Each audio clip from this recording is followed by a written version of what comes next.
You're listening to the Pro Status Podcast. And welcome back to another Pro Status Podcast. I'm Drake. If you don't know who this is already, I'm Jesse, or is that Jesse? Yeah. We have Jesse's twin basically on the podcast today. This is Michael.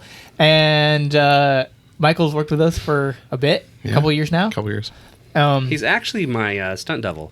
Yeah. Stunt double, yeah. That's really what happens. What it is, yep. So anytime Jesse doesn't want to do something, no, I'm just kidding. I fill in meetings for him. Yeah. Actually, that would probably work, but we'll try that sometime.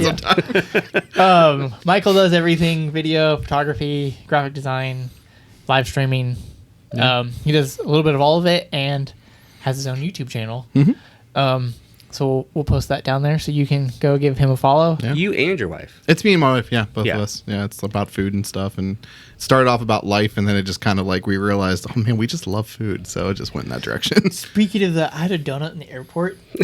That was this is worth it. A French toast donut. Ooh. Oh. Ooh. And it was fantastic. It tasted just like French toast. It was literally, I was there the other morning. Wow. Yesterday morning. It was so early that the only place open was like Starbucks and this donut place. And I didn't want coffee because I felt dehydrated. So I was like, I need to have some water. Yeah. But I was like, I want a donut.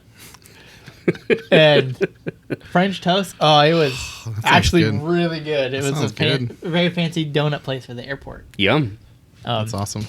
Anyways, so today we're going to be talking about another fun topic that Michael actually kind of started. And I was kind of thinking about it. But he texted me we should do a podcast about production hustle culture. Ooh. Which is kind of a big topic, and we could probably talk about this for a long time. You mentioned A certain celebrity YouTuber. Yeah, I did. And then, but you also talked about it's been in your family for like 15 years, and like how that affects your family, and it can affect all of our families, and so that's what we're talking about today. Yeah. Well, production's full of hustle. Lots and lots of hurry up, and then wait, hurry up, and then. But then where, and this could be part of the question, is where does the work harder hoodie, where does that like become too much? Yeah. You know absolutely. what I mean? Because I fell into that. I wore that hoodie, and that was me. Like I was like, I guess it's probably still me. I'm probably unhealthy about it, but it's like. But you're taking the steps to be able to like. Everyone is. I mean, it's acknowledging it, and that's why I felt so okay messaging you. I was watching a certain specific YouTuber and saw that it was actually about him talking about his burnout. And why he moved, why he relocated, how he actually identified with the city that he was in, and how it like that's what drove the burnout. And so I was like, so I think about it and I relate to like, all right, so like let me look at my core family of like friends and groups and who I'm running with right now in this season. And I'm like, I care about the health, I care about us as friends, and I care about our families. And I'm trying to like, I know it's been in like, I've been doing production for 15 years. You guys have been in it for 15, 20 years, Jesse 20, and so it's just like, all right, this has to creep in. This has to like, where do we set those boundaries and how do we talk about that? How do we even, because it even becomes a thing where it's like, even like a stigma of like the work harder, the hustle but like you start to like feel shame around it. And that's like one of the things I want to talk about is you start to feel shame around the when you try to be healthy and that may not be right, but you're trying to work harder. Where do you break off that shame around that and not have that shame there of like, let's talk about like even just filming something, and if you have a rig that you're in a shoulder rig and your back starts to hurt, it's like when do you put the camera down to save your back in 15 years so that you can pick up your kid? It's like one of that kind of stuff. And so that's what just kind of charged me to like think about this, and knowing that we all had like similar interests in the people that drive us and that inspire us. And it's like, okay, that's great. How do we start to be the people that inspire others to be able to have health in their family, health in their teams, health in the work environment, by putting an end to finally saying, hey, it's time that we can actually, set a culture here So I was reminded. I have lots of things I could say. I was living. I could see it in your face. I was like, Jesse has something to say. just For real. say the words and let it go. I'm just going to validate what you said a little bit with Yeah. just a quick thing. So I could say a lot of things, but I just was remembering when Philip Bloom, if he was filming that the Wonderlist project, and he posted he was on a shoot, and his back gave out. Do you remember that? Yeah, whole thing? I do. Yeah, it's like it was a BBC thing. It literally took him out, and he had to have surgery or all kinds of crazy stuff. He literally couldn't film anything, couldn't carry anything, couldn't walk. I still think it affects him today. I think he talks about his back like not working today. From, I think it was like holding a gimbal on a boat or something. Something, like. Either way, though, it's like the worst case scenario right there. On a shoot, your back gives out. You're now in an injury state where you're trying to manage pain and minimize impact, and you're not really ever healthy from that point on. And to me, that's the worst fear. Yeah. So this, it's a big deal. It's like I think it's ego, it's pride, and it's ignorance that says I can't stop to take care of my body. Sometimes you just don't know, but we all know we need healthy habits. Yeah. But it's like, what are you motivated by? And I think that's the core of, it's not about the health. It's about what's driving this hustle attitude. Yeah. Is it because let's unpack that. Yeah. Well, and I think that there's a little bit of like, if you have a family and if you're single, it's like two different things as well. Yeah. Because like I was thinking about this the other day, Travis Rice, who is kind of in the production world he's an actor. So he's like in the industry, he snowboards and that kind of thing. He's broke his back several times doing snowboarding for films. And like in the middle of the fourth phase, he broke his back in Alaska, and they had to go back a year later to refilm it because he couldn't do it. Now, since COVID, he has a kid and all this stuff. And I'm like, how much of what you do is going to change because, you're like, you have no responsibility, no family. You're kind of like, I could kind of risk my life, you know what I mean? Mm-hmm. Like, or injuring myself to get this cool shot or whatever, because you don't have responsibilities. You know what I mean? Like beyond yourself. And then moving into the married life, the kid life, having the family, the relationship, your mind shifts of like what you will do and what you can't do. I think that's a little bit part of the hustle culture is like sometimes I think you see it a little bit more in the single life, but then like, but that's not always true. Well, my dad has told me multiple times. I wouldn't say all the time, but he has definitely mentioned to me, he goes, Jesse, sleep is optional. Which, he's, he was in the Marines and Yeah. He's just You can like, sleep when you're dead. You can sleep when you're dead. it's just, It's like, I used to just think that's the dumbest thing I've ever heard. And my dad's not dumb, but I just was like, that's crazy. Like, of course you can't do that. yeah. Maybe Sleep more is not optional. More than 6 hours of sleep is optional. Just kidding. It's like, I'm thinking, going back, just talking about going off of what you said, Drake, and was like talking like about how far do you push it? Like, when do you go? How does this affect different seasons? And I'm thinking, like, I'm going through my mind thinking, like, oh my gosh, how many times have I texted my wife of being like, you're at a venue, whatever that said venue is, okay, and no one happens to be there, so you're like, I can get more work done. It's like, see that text that goes out that says, I'll be like another 3 hours, so I'll be like another 4 hours. It's like, how many times does that go out to the family?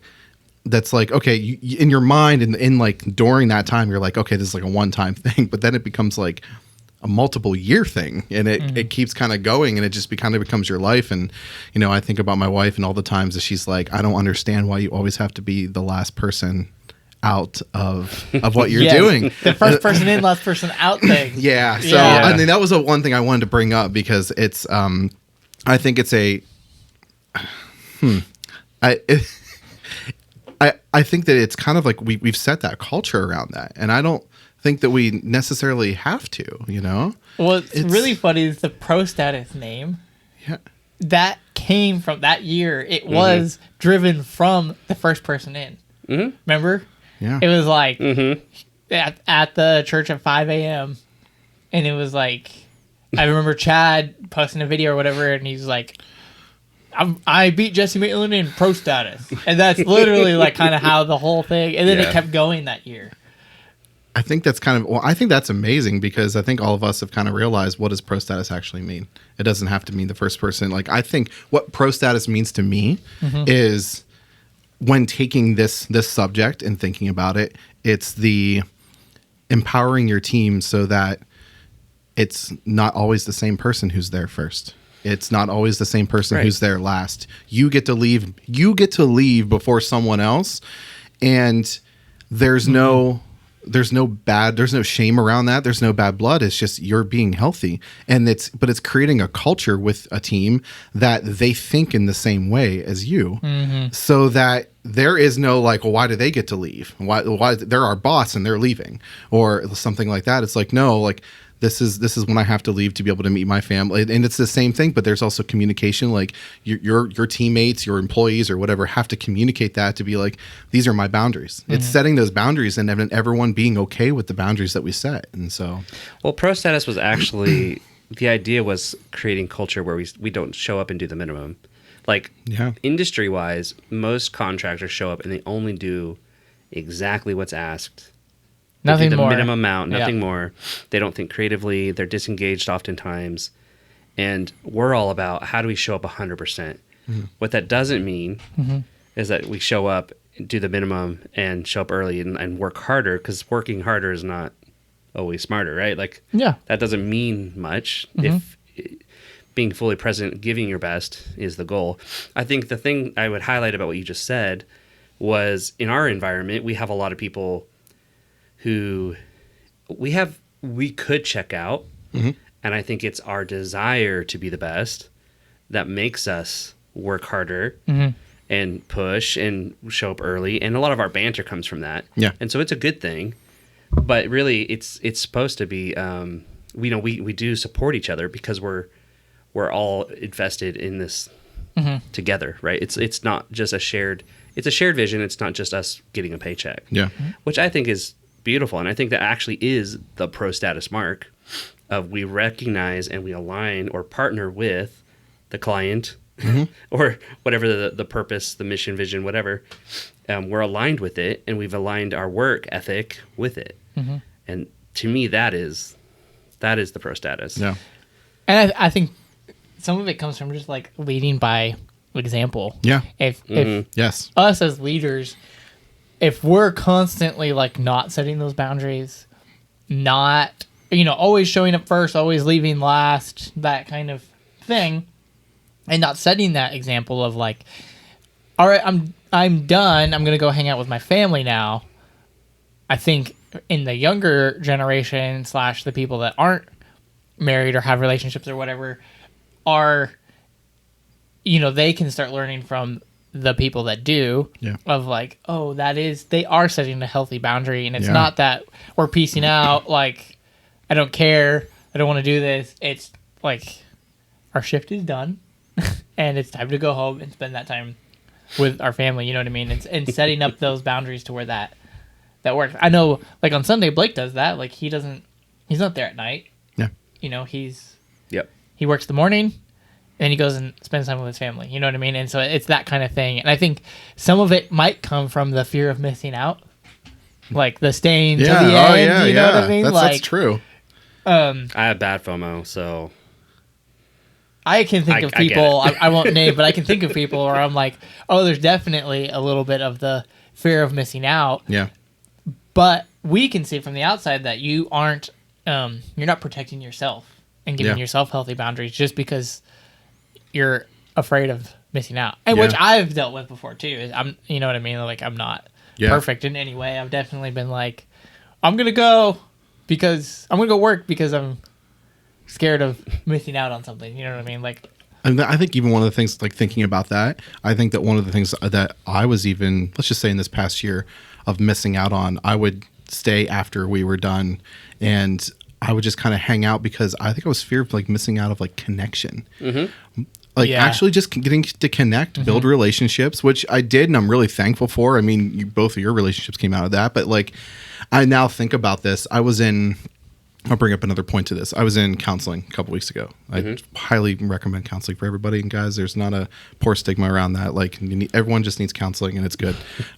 Was in counseling and was talking about, I had met up with this person and they were like, well, what do you want to talk about? I said, honestly, I think I could be a better husband. And I will kind of watch you with your family. And I was like, I just think that you could give me some pointers. And he turned it around and talked about like the things I do for work and how I pour myself into my job. And saying like, what are you doing for your marriage with that? You know, and so apply marriage. Like it doesn't have, like, you don't have to be married to listen to this. This can be your friendships. This could be your best friend. This could be your family, you know, but so it's like, how do you pour like what you're doing for work? How do you replicate, like, how does that look with like your wife? And I was like, it doesn't.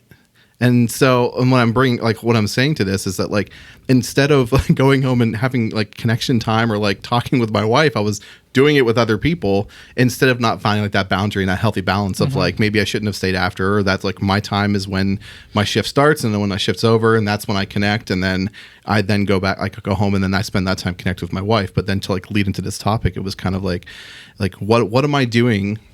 Like I love exactly what I do and the creativity of everything that I do and a work wise. It's like, how do you replicate that into your relationships? And so it was kind of like, wow, I'm not doing that and at all. Like I've been kind of putting all of my efforts and all of my creative brain and everything into like what I do. And then when I would get home, it was just like, oh, this is a sustaining thing. This is what we do every day because we're married and because, you know, I don't have any kids yet, you know, but Drake, you do. And so it's like, you kind of just get into this routine and it's like, actually, no, what does it look like to be able to take, what we do and what we're passionate about and apply it to our relationships the exact same way that you do it to your work. And I think a whole nother aspect of what you just said that I've fallen into this trap of the work is what's like me making money and working more is supporting my family. Same. You know what I mean? Great justification. I mean, sleep's optional, right? Yeah, exactly. And so I've definitely fallen into that of like, I need to keep working. I need to make more money. I need to work harder. You know, that whole thing to make more to support my family. I think, sorry, to finish that, the end of that, I think that there's a certain point where, yes, you are supposed to support your family. That's what you do. But if you're overworking and you're not supporting them from a emotional, I'm here, like, let's be together, and it's just, the money isn't everything. Yeah. You know what I mean? Money doesn't fix all those problems. No. That actually you being present and being there. That's actually, that's beautifully like plays into what I was going to say from a like contractor client relationship, which is, you know, the hustle culture would say, I have to make all these sacrifices. I'm super guilty of this, but I have to make all of these personal sacrifices because the client wants this thing with no set of boundaries and just essentially let the client walk all over you. Yeah. And we've all done it. We've done it in our invoicing. We've done it with how we bid ourselves, with our time management, with the extras we give them, and respecting yourself, but also respecting them and helping them, educating them, and not perpetuating the hustle culture, which is self-deprecating by nature. It just isn't healthy or sustainable. Yeah. And we all suffer from it from a contractor perspective, our relationship there. And so teaching a client, it's okay, like contractors have boundaries. Yeah. We have needs. We are not owned by them. We are still partnering with them. And I think that's the thing. There's still a give and take, even when you work with someone. Absolutely. And you're not working for them, you're working with them. That is the differentiating factor. The Greg's quote just came to mind where he was like, contracts keep friends friends. Yeah. Yeah. And I was like, that's to me, like that came up to mind of like having that contract that's set, like, this is what we're doing, this is what you're getting, this is how much it costs. Yeah. It keeps the friendship between you and I the same because you have clear expectations of me, I have clear expectations of you. Yeah. Now the friendship part doesn't come into line. And I've actually dealt with that with a client before where it was like, oh, there should have been a contract because now this is interfering with our personal friendship because of a work matter that there was no contract for and unclear expectations. Yeah. That's a whole nother topic, but that just it rolled right into it. It does. I mean, it comes down to boundaries. It comes down to, I mean, even during this past season of COVID, like my wife had like lost her job at one point, and I got presented with an opportunity that was like a total work from home side project hustle that just flowed in so much. And I had a conversation with her of being like, hey, I can do this, but it's going to take me away from family time for like a little bit. Is it worth it to do it? And at the time we were like, yeah, great. And I think we maybe should have had more conversation about it, because we're now like feeling the effects of it. And so, but it then taught us, I mean, as my wife and I are growing closer together, and we've been married for 7 years, but like still figuring it out. It's like, it taught us that like, hey, you know, we said yes to this and this is what happened. So now it makes us like kind of reevaluate as things come up or trips come up, or when we go away on trips and stuff. It's like always a conversation of like, hey, you know, I think let's talk about this. How does this affect our time and our relationship and our relationships and stuff like that? And so, and how sustainable, for how long is it sustainable? Correct. You know what I mean? Like, yeah, there's always an exit date on every single thing that we do. Yeah. There's always that end date, because it will only last for so long. And some jobs, some projects are longer than others. You know what I mean? Yeah. Yep. And You really got to evaluate how much you're going to take out. Yeah. You know, you deposit so much. And I think one of the things I wanted, we were talking about this before we started doing the recording, is to preface this, is that we're not professionals at this. Like, we're just people that realize this is something that needs to be talked about more. And so that's why we wanted to bring it up, and just, you know. Hopefully us bringing this up is making you think. Yeah. Like, as you're listening to this, making you think, oh, what is affecting my relationships at home, whether it's your married life, your friendships, or whatever, you know what I mean? I mean, the first year that we were married, which was 2017, I was legit on the road for 6 months out of the whole year. That's crazy. And, you know, part of that was I went from, that was the year before I did the same thing. And then, you know, we got married, and it was almost like it just rolled, you know, it's like, this is what I do, you know what I mean? But then how did that affect the relationship? Obviously in a negative way of like, I wasn't home. You know, every 2 weeks I was gone, literally every other 2 weeks. So I was gone for 2 weeks, home for 2 weeks, and it was just like this back and forth. And it was like, it at the time made good money. I went to 11 countries, you know, all those things where you're like, this is awesome. Yeah. But the home life part of it wasn't awesome. You know what I mean? And so there's all those things that outweigh it. And sometimes there's a season, you know, Hannah and I talked about it, and it was definitely like, somehow there was a grace for it in that season. Would I do it again? Probably not. Yeah, you absolutely. know what I mean? Absolutely. But there was, at that time, we made it through. We're definitely more healthy now than we were then. And it's just, you know, all those kinds of things. Oh, that's great. Yeah, so I guess the need is real. The conversation's been real. Yeah. How would we, I guess, like, what's the charge? What's the action plan? Like we said, we aren't masters at this, and we're definitely on that journey. Yeah. I think probably the first step is, you know, everything's better in community. So counseling, that's a form of community. Yes. Putting relationships of higher value or priority, giving yourself permission. You don't need other people's permission, by the way, but giving yourself permission to recognize your own needs and making sacrifices and boundaries. And Well, I can give an example. Last year, I worked basically 2 full-time jobs. At the end of the year, it was 2 full-time jobs. Absolutely. I was the production manager for Bethel, and I was the system designer for Octane. Yep. Most of the time, I was working 60, 70 hours a week. It was 2 full-time jobs. Yeah. I was on the road installing gear and being in Zoom meetings and emails and all that kind of stuff for home, constantly back and forth. It was kind of crazy. So, felt that there was a grace to move, and the Lord was telling me to move into a single one job. Yeah. And so I moved into the job that was going to propel me even further into my future and do things. And so this year, starting in January, I have 1 full-time job. Yay. Which has given me what is more that? time to be with my family. Yeah. So now I have a pretty set schedule where I start early. I try to get home. I try to leave the office around 3, which gives me, Cannon goes to bed at like 7 or 8 p.m. So that gives me like 4 or 5 hours with my kid, and then Hannah and I stay up, a little bit later. She's a night owl and I'm not, which is really funny because she went to bed at like 4:30 or 2:30 one night, and I was up at 4:30, and I was like, I literally got up 2 hours after you went to bed, which is just weird. But anyways, that's just funny. But it was making that decision of like, I'm going to go to one job. Now, obviously, it has some financial, going from 2 jobs to 1 job, you lose money. So, part of that was like working out how that was going to work with our family. We had to talk about it and like, how are we going to make this work for us, that kind of thing. But also the relationship part of it, like being home with the family more, having that, like, I don't have to work from 6 a.m. to 6 p.m. Every day. I can work from 7 to 3 kind of thing. Gives me more time with my family. Having the option I travel a lot still.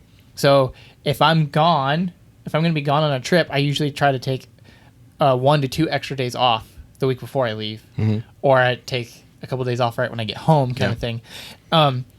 Having the 1 job allows me to do that versus the 2 jobs I couldn't. Like, it was hard to do that because I was like, I could take 2 days off from Octane, but I still have to do all the church work, that kind of thing. So anyways, that's just an example of like a step that I took that was like, yes, we are losing money technically, but is this going to be healthier for the family? Yes. And so it's just and healthier for me. It's honestly given me more time to be creative. I haven't posted on my personal YouTube channel in forever until this year. Yeah, it's true. You know what I mean? Yeah. Like, I did that forever when I was like single and we were first married. I posted like weekly, sometimes daily. Then that kind of went away. Hadn't done that for a long time. This year, I think I've posted like 12 or 13 videos this year. Yeah. Which is like a huge step up. And for me, it's like, I don't have a lot of subscribers, a lot of views, but it's the creative outlet. Yeah, I love creating content. Absolutely. So this is like, that's my creative outlet. So in return, it's actually not just more healthy for my family, but also for me, it's become more healthy. You know what I mean? And you figured out what your needs were. You figured out that you needed that family time. You figured out that you needed the creative spot. Like, you fill your creative spot. You got to start doing that again because you made X decision to move into one position that's allowed you to do that. Yeah. And so it's actually like filling you. Your tank is filling. It's filling like your passion to even like probably even do more and be more successful in what you're doing instead of burning yourself out. In both things. So something practical that I want to throw in there. It's super simple. Repetition. Yeah. In production industry, everything is day. Usually, it's a day rate or by the day, all different hours. Mm-hmm. It's really, really, really hard to get schedules. To get a repetition. Having a schedule, Fighting for that schedule has been the hardest thing I've had to do, and I don't even have it yet. Yeah. But I am intentionally always looking, how do I get 3 months? Like I try to like just find windows where I can have focused energy to a goal or something that I have. Yeah. So I can have a healthy habit. Yeah. It's like, even if I can't see it happening forever, I'm going to take the window I have and just make it a priority in that space, and then try to come back to it. I think fighting for healthy habits is critical. It's to anybody's sanity. Oh, yes. And health, mental health, physical health, whatever. Well, not just for you, everyone that's under you. Like, you're a leader. Yeah. Like, you oversee people and you and projects, things like that. It's not just for your mental sanity, but everyone else underneath you's personal sanity. You know what I mean? And I think that having these conversations of like, so you and I have even trying to work so hard at trying to have the set schedules at our job and stuff like that over the past year. And it brings up a good point because there are even people that lead us that are over top of us that are overseeing things that we can go to them and say, hey, we're not just trying to be difficult here to have a regiment schedule.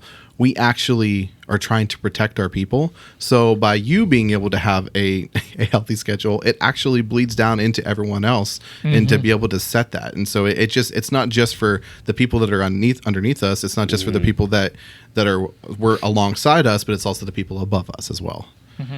So yeah. Dang, I had a thought that was tied in with that, and then I read a text from Andrew on my watch, and then I lost it. Oh, okay.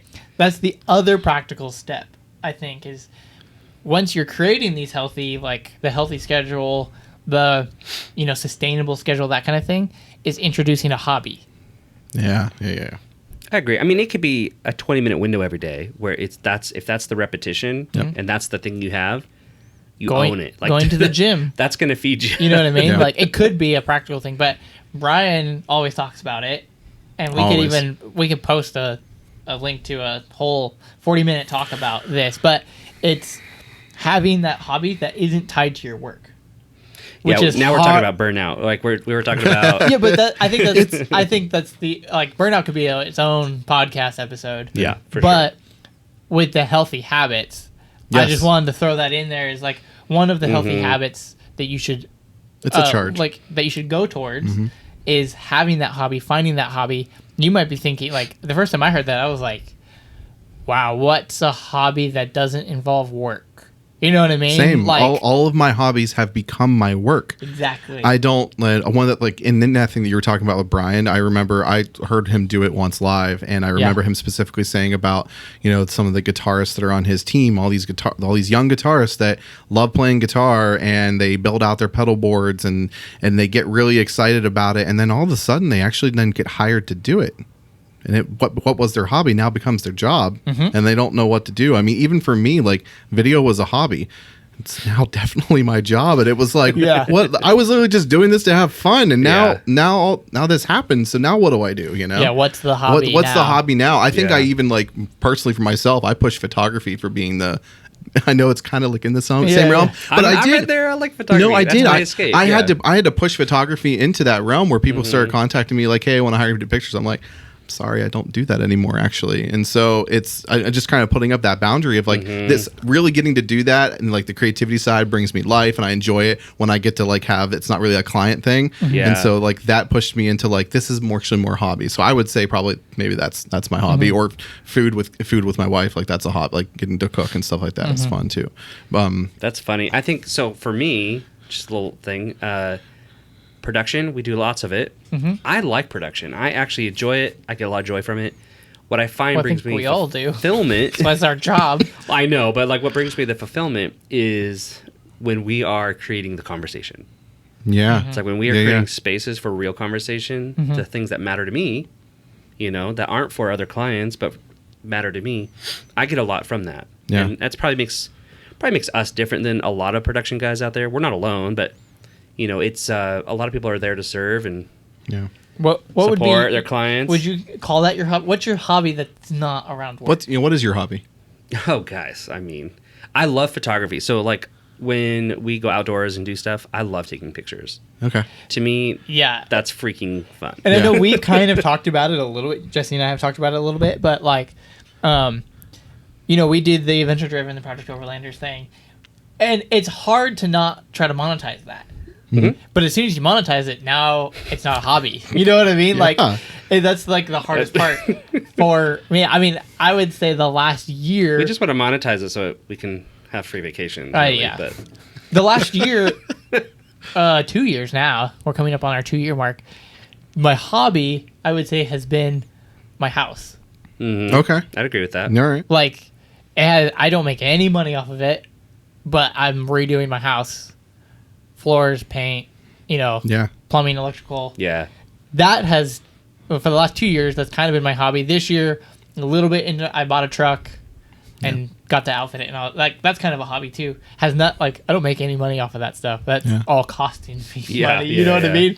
But it has nothing to do with my work. Yeah. It's just something. It's true. Fun that I enjoy that I can go do. I'm gonna sound like an old man. I actually enjoy gardening. It's not something I've been able to master because of time. But that's awesome. I love being. I think that's great. I love working in I like growing food.